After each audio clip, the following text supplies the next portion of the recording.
God bless you. God bless you. Thank you, choir. Thank you, Rick. Thank you. I always tell you what's my favorite line. I won't be long. Thank you. God, I have First Lady sends her love to you. She was coming, and that asthma got to working on her. And so when we left, she was getting ready to plug in the asthma machine. So, but she does send her love to you. I'm happy to have three of the preachers here and a couple of my deacons here, and we just thank God. We have you had a good time so far? Let me see here. You guys smile a little bit tonight. It's Wednesday night, but it ain't like you've been out. It ain't like I was out here last night. Put some smiles. Life ain't that bad. Come on. Y'all make the pastor, y'all. See, I can talk y'all because I'm at home. Y'all, even though I'm what you call me, a professor, I said y'all. Y'all make the pastor and wife not want to have an anniversary. Looking at you, you're just looking on like you're sad. And lost your friend. And this comes around. I'm already preaching for First Lady. This comes around once a year. Once a year. And it's ironic that folk act like they got to get prepared for it. What comes for you? Once a year. Your theme says our leaders, examples we can follow. Beautiful theme. Paul is the writer here.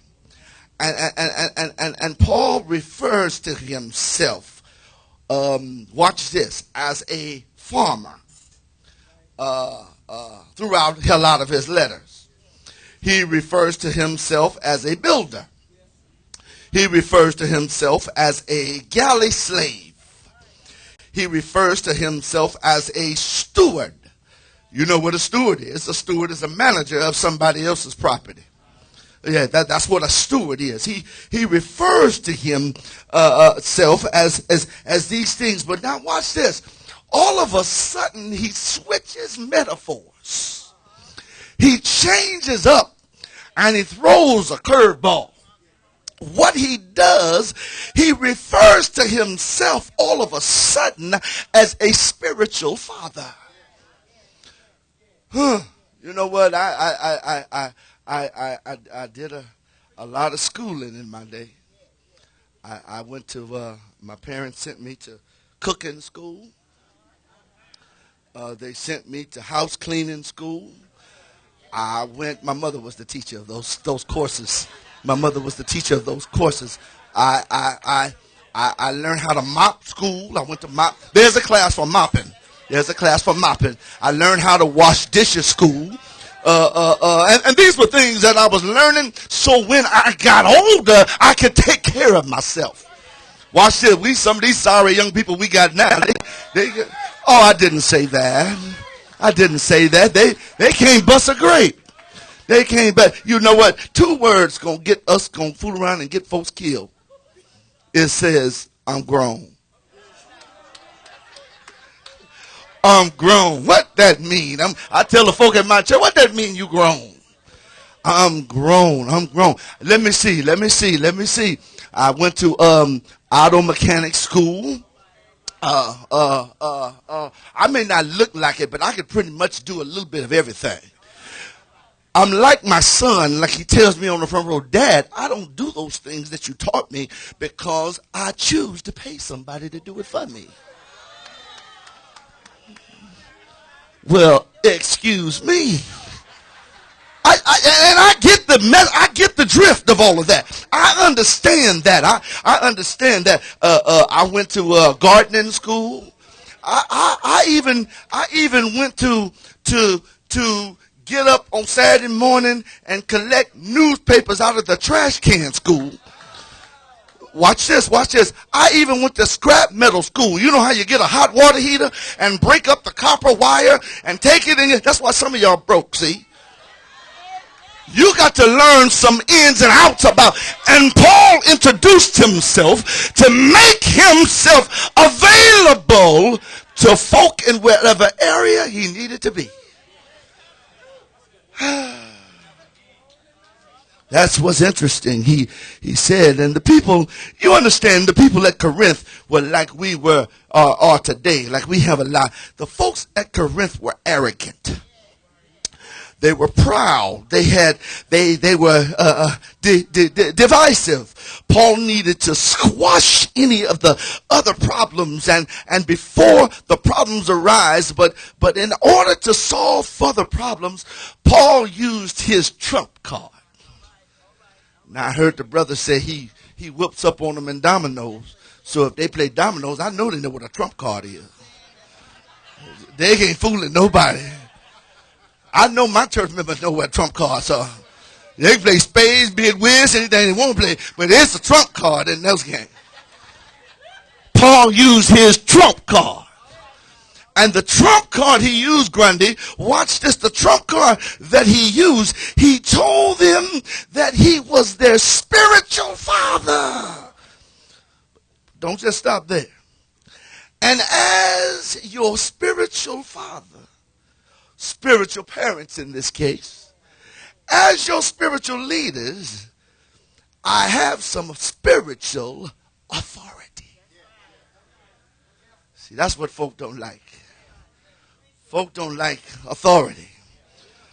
Now, even in the text, Paul makes it plain to them that they had some other spiritual leaders in their life. There were some other folk, and a lot of you. I love you young ladies that gave you a tribute. That was a beautiful tribute. That was tribute. That was real tribute. To tell where God has brought you from. Any leader loves to hear that. That's good. That's good. Some folks, when they get up and talk, you got to be careful who get up and talk.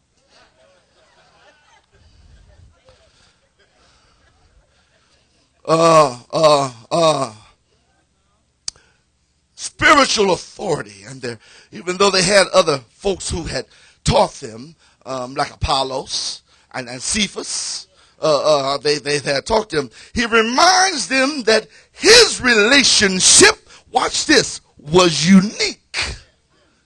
Oh yeah. That's where we are. That's where we are. When you have a unique relationship, there has to be something different. It's hard to understand, and even though the text is simple reading, this goes a little deeper than what's printed there on the page, because there is a relationship that is created by the leader. There's a special relationship. I heard the ladies talking, and she was saying, what touched her and made, they were available. Did you hear that?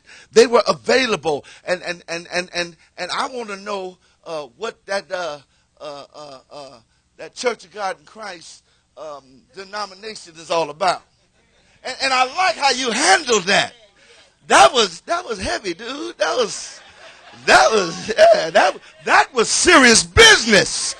That was serious. He said, well, I'm not here to hip you up to the Church of God in Christ. I'm here to hip you up to the cross. That's what all of this is about. Oh, that was serious. That was serious. And what made the relationship so special? Well, first of all, what made the relationship special, he had preached to them. He had prayed for them. He had prepared them. He had proved the word to them. In other words, there was a method to the relationship. There must be a method to the relationship. Then, because it just wasn't established on its own. The method of the relationship is what helped it to be established. Then there's something else. There's something. Not only is there method to the relationship, there's meaning to the relationship. There's some meaning to the relationship. Watch this. A human side, watch this. A human side between the Christian and the man and woman of God, instrumental in bringing the Christian to Christ. That creates a relationship. I don't know if you guys ever thought about it. You just went one day and you came and joined the church. And that was it. But no. There was a relationship created. And it does not matter who comes through the Greater Open Door Church. Nothing can ever take that relationship away that you first got with those who help convert you. Are you with me? It's a special. That's why sometimes some of the senior folk, I didn't say old folk, I said senior folk. That's why some of the senior folk can get back up and talk about when they was down in Mississippi. And the old preacher down in Louisiana. That's why, because there was a special relationship. The children at my church, the little kids at my church, most of them don't even know my first name. I ain't got to worry about them calling me pastor. They gonna call me pastor. It's them hard-headed grown folk. It's them hard-headed grown folk that switch up on you. And change the name of everything, especially if you don't preach something they want you to preach. They'll be done cause you something else. There is meaning in the relationship, and then not only is there meaning, there is motive in the relationship. The motive, the relationship should benefit more than just you. The relationship should and have to benefit somebody else. The text takes us on here. And one thing about a leader, those who are giving you examples, I believe God has given the Greater Open Door Church 2 beautiful leaders. Watch what I said. He has given you 2 beautiful leaders that act like one.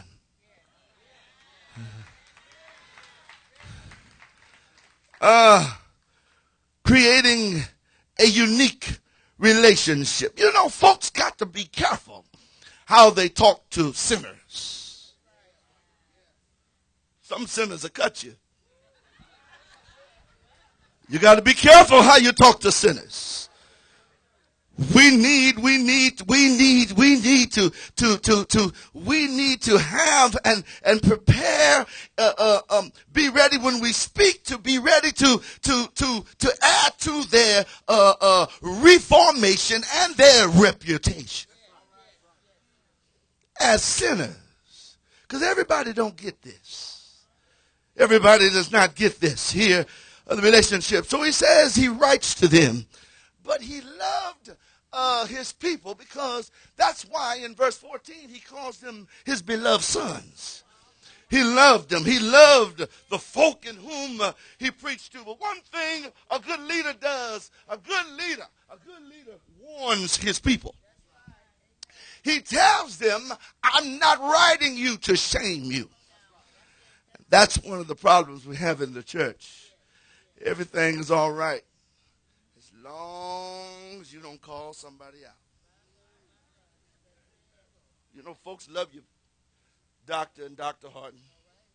They love you. Just don't call them out. Don't call them by name. Just don't embarrass them.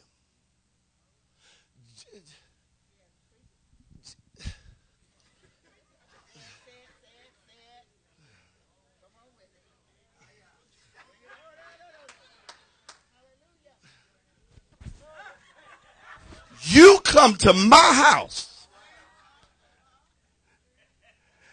and I tell you to take your shoes off and you keep walking. I'm just giving you a street example.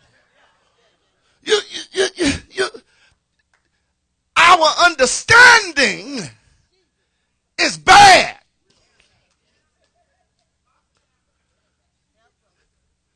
Folks will do and follow you as long put them on blast.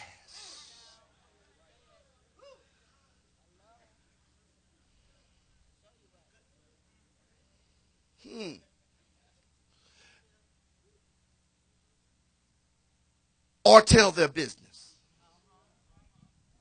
Even though they already put it on Facebook. Because that's how I found out about it. And they got nerve to come to church and get mad at me. We are confused. We are confused. He tells her, I didn't write for you to shame you, but watch this, because I have begotten you. I want you to understand that begotten. They're begotten. You know Jesus, Christ was the only begotten Son of God, but begotten, only one of its kind, begotten, birthed by the preaching of the gospel. But let's not get this twisted now. Jesus is the only begotten Son of God. You are sons and daughters of God, but you've been adopted. You understand that, right? That was just a little quick history for you, so you wouldn't get this twisted on that begotten. And he exhorts to his children because he birthed them through the preaching of the cross that he gave. And so he wanted them to understand, and to understand that with this, just do as you see me do. That's the problem we got. We're trying to lead folk. And sometimes folks will follow anything. If it feels good, they'll follow it. If it looks good, they'll follow it. Some stuff you shouldn't follow. Some stuff you need to just turn and go the other way. That's why a lot of us are in the shape that we're in, Pastor Williams, because we followed stuff we shouldn't have been following. If he looks good, you'll follow him. If he got waves in his hair, you'll follow him. If he got a six-pack, you'll follow him. If he got a beer gut, you'll follow him. If he smoked weed, you'll follow him. If he smoked blunts and rolls or primos, you'll follow him. If he drink Hennessy, you'll follow him. If he drink White Zinfandel, you'll follow him. And if he drink Bones Farm, cheap rock gut, silver satin, you'll follow him.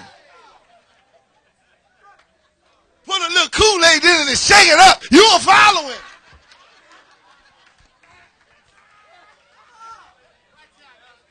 Whatever your flavor is, at the moment, that's why we're all messed up. You have no morals and no values. You got to have some about yourself. Stop coming and looking any kind of way. Stop talking any kind of way. That's why your children come up all cuckoo.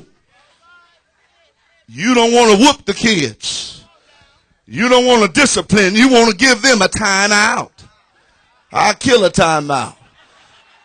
I told my class last night, I'm probably the last pastor in America because your kid get too much on my nerve in church. I'm coming down out of my robe, pull my belt off, and beat their brains out. And if you get bad, I got some deacons that'll shut you down.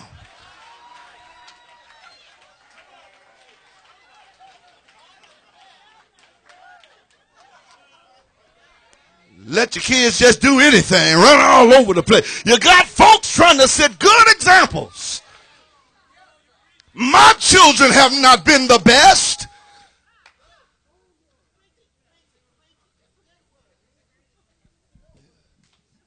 And all he says, and just for your FYI, I'm going to send Timothy to make sure he'll be a good example for you. Because he thinks like I think. You know, if you want to follow the right person, you got to change your thinking. I don't want no fool following me.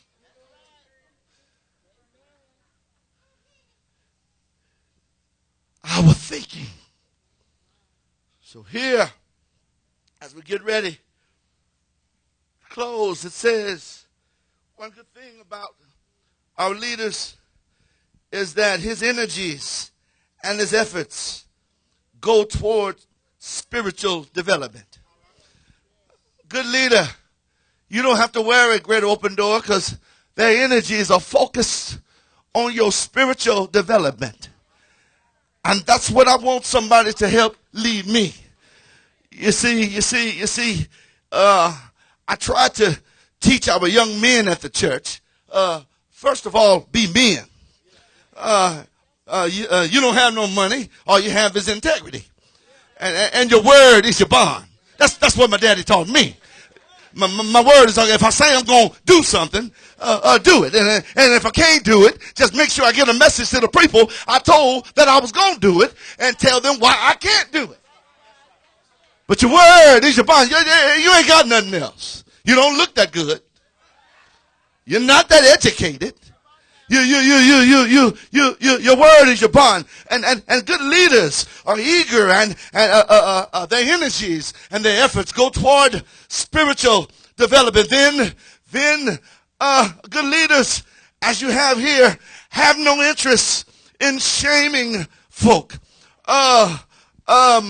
But they are obligated to warn them.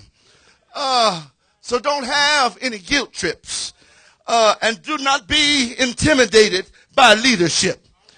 A good leader was not just passing information on to folk, but a good leader is being an example that other folk could follow.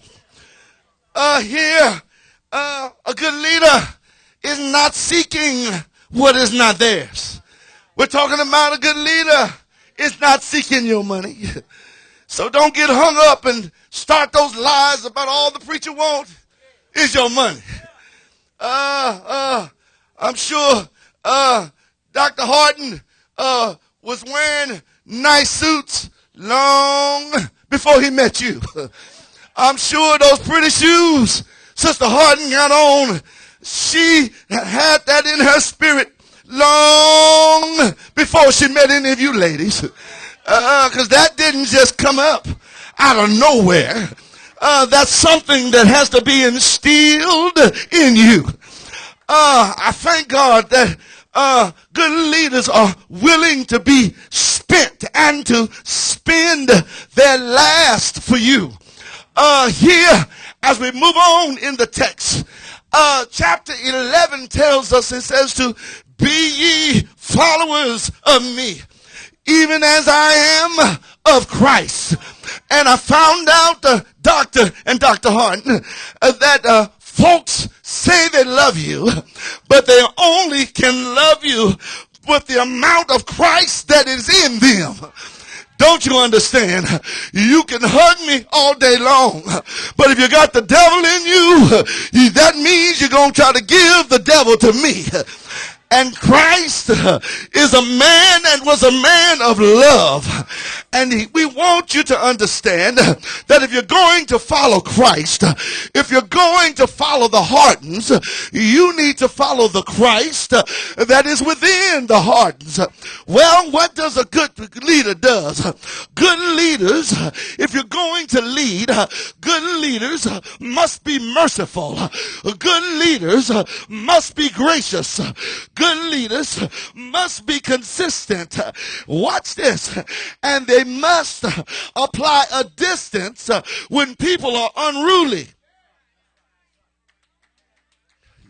I want you to catch this.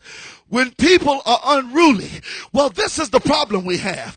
Well, because most of us love our pastor. Most of us, at least they say they do. Most of us love our first lady. At least they say they do. Most of us love our pastor's children. And no, I can't say that. I can't say that because, see, it's a whole different ball game. Because a lot of folk in the church are jealous of the preacher's kids. Do you understand? Watch this now. You ain't got to say amen. I'm not only a pastor, I'm a PK. And not only was I a PK, my granddaddy was a pastor. And not only was he a pastor, my great-granddaddy was a pastor. So I know what I'm talking about. Sometimes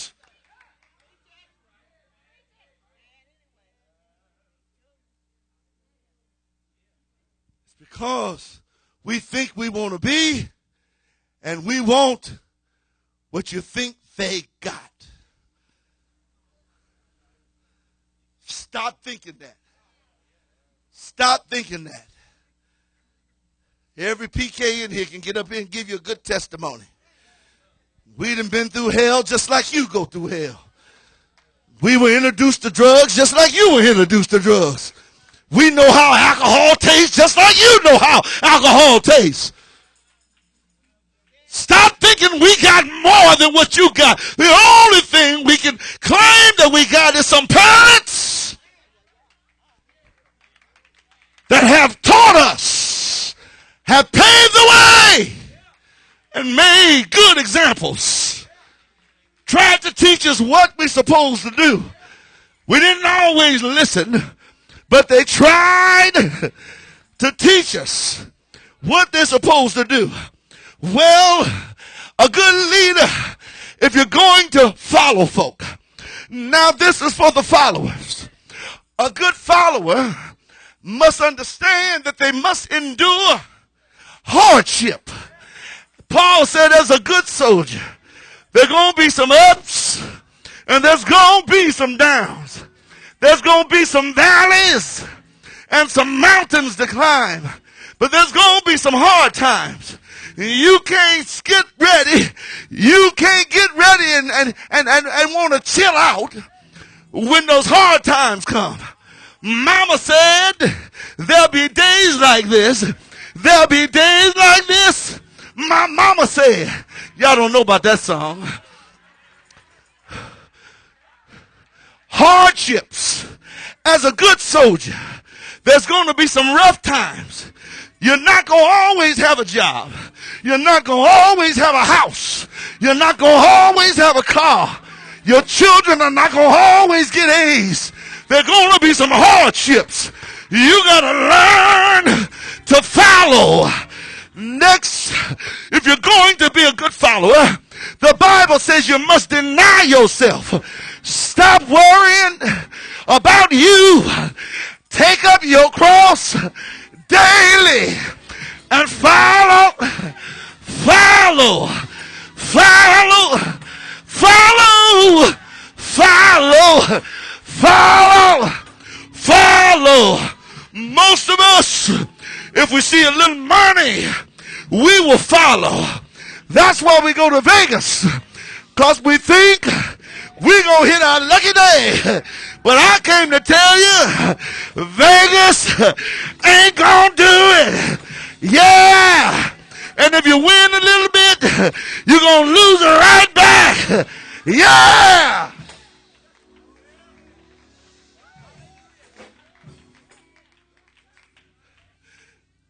A good follower, don't try to get ahead of God. That's the problem.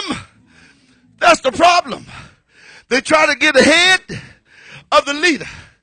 I told the church Sunday, Abraham and Sarah were promised a son, but they took upon themselves to try to help God. God don't need your help. God don't need your help. Where were you when I created the heavens and the earth? Where were you when I gave you stars in the sky? Where were you when I made the ocean and divided it from the firmament? God, God, God, God, God. Abraham and Sarah decided to go to Hagar and have a baby. But she had a baby, but Ishmael was not the promised son of the covenant. Don't try to get ahead of leadership. Don't get ahead of the leaders. Your leaders should be giving you some type of air that you want to imitate. How many of you want to imitate the leaders at the Greater Open Door Church? Believe in what they do. Believe in what they say. You ought to want to imitate what the leaders are doing. You ought to want to be like Dr. Harden.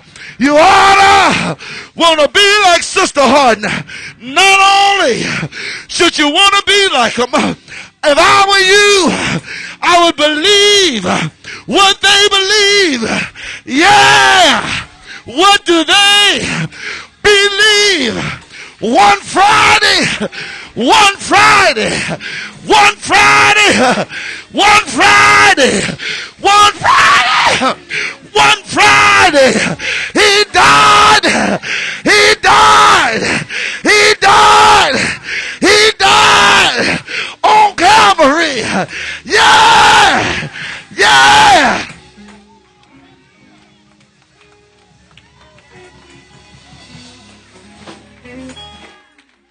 Y'all not hearing me. I think you came for a show tonight. Yeah! Yeah! Yeah! He died! He died! He died! He died! He died! He died! He died! He died! He died! He died!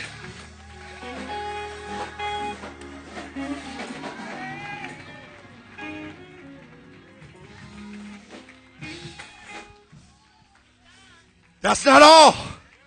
That's not all. That's not all. How can your believers, how can your leaders believe something that silly? How can they believe that a man literally went to a cross and died? How can they believe that? And look at me, looking at you. Some of y'all are the fools for believing what they believe.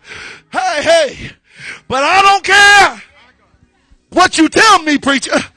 I believe it. That's not all I believe. I believe that early Sunday morning, he got up with all power, all power, all power, all.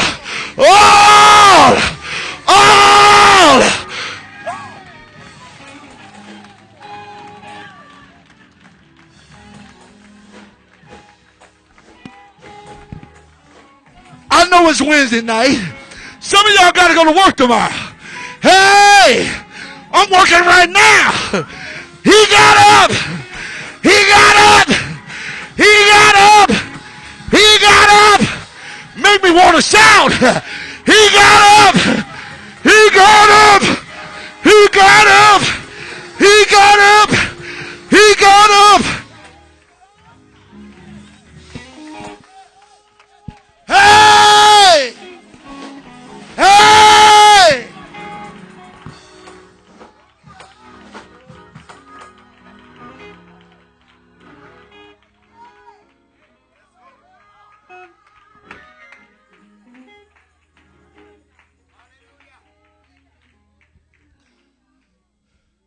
This is what's interesting.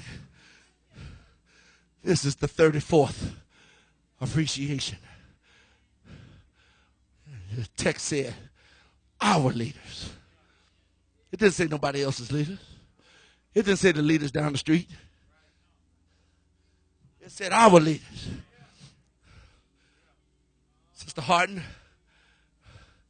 I know what you're going through. I know what you go through. He said, you said our leaders. Ours. Everybody say ours. You can't say ours unless you point to yourself. Our leaders.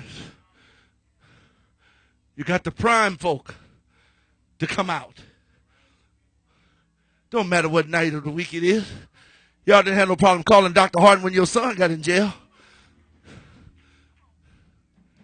When that husband was whooping on your behind, you didn't have no problem calling Sister Harden. Didn't matter what day of the week it was on. But tell them it's going to be an appreciation service for our leaders who are good examples to follow. Our leaders. Oh, I know. It's just like our church. The church should be full. Shouldn't have to pay folk to come. I literally almost got to pay folk. Y'all laughing. Oh, I'm serious.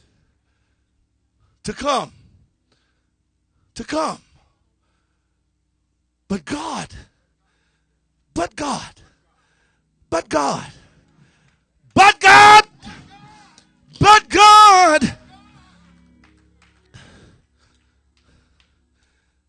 He gave you examples you can follow.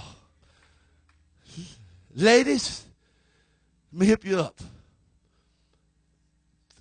The example that First Lady gives is an example starting from your inside out. You don't have to dress like her. Did you hear what I said? That's not what we're talking about. It starts on the inside. When that character develops on the inside, then you ain't got to worry.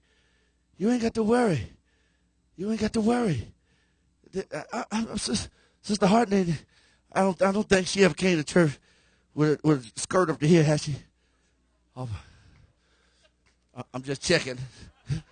You notice I asked Dr. Harden first.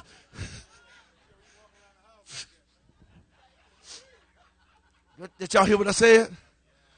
This is an example from the outside. This is an example from the outside.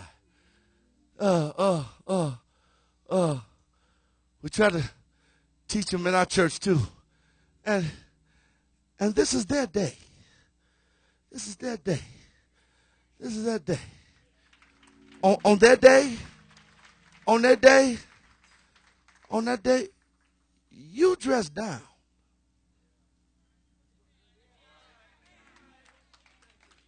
Your hat shouldn't be bigger than her hat on her day.